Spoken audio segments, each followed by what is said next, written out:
Okay, so some of you have not seen this thing, and maybe you've seen it in the background of some of the other videos.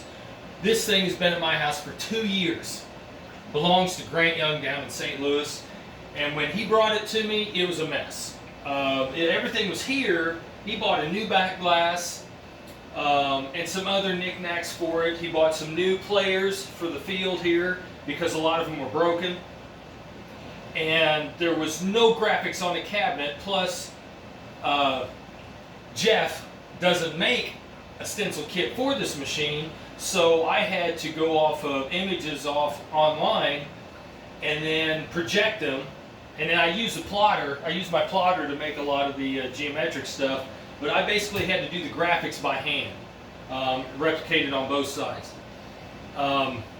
Anyway, repainted everything. I had to fix the cabinets, repaint everything. Had to get some new rails from the Pinball Resource, and then I also had to cut them again so that they would fit on this cabinet and accept the glass to go inside. They weren't cut. They needed one more cut on the bottom side in order to accept the glass. I had to fill and repaint all the apron type stuff here.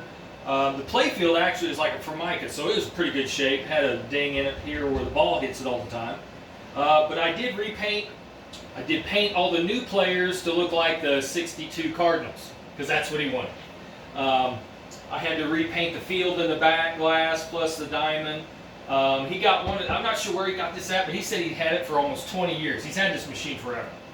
But I did blast and repaint the legs. Cabinet protectors, cleaned and repainted the cabinet door. Had to fill and repair the back door. Had to go through all the contacts. Electromechanicals is not my strong point. I really, honestly, don't like electromechanical work. The machines are neat, but to actually work on them, I just don't care for. So this was kind of a struggle for me the last couple weeks trying to get this thing to function right. So anyway, so it's actually ready to play and go home. So let's try one. All right, here we go. Now you'll notice there's supposed to be a bell ringing. Not this time. There will be when you score. Here we go. I'll put one down here. There we go.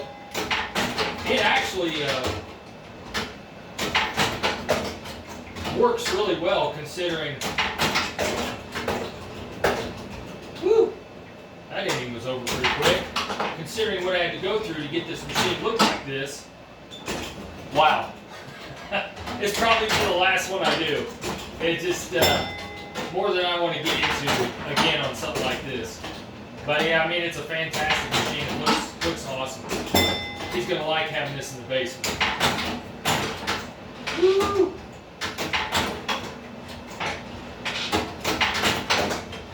Yeah, I actually had to hand paint all those players and the umpire. And of course you can't see him, but there's a catcher back here in the back as well.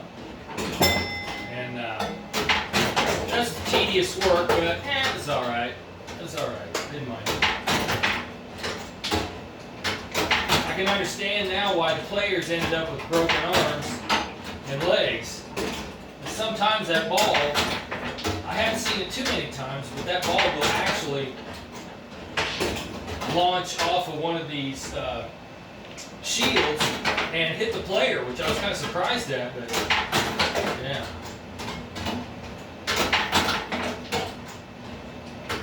I did have to make a collar. A lot of these machines right here where the back comes through the apron here, it's all tore out and dug out from hitting that thing over the years, and so rather than try to fill that and match this Formica, I just made an aluminum plate to cover the damage, and then just slotted it so that it would fit the back. A lot easier to fix that way. Oh yeah, look at there.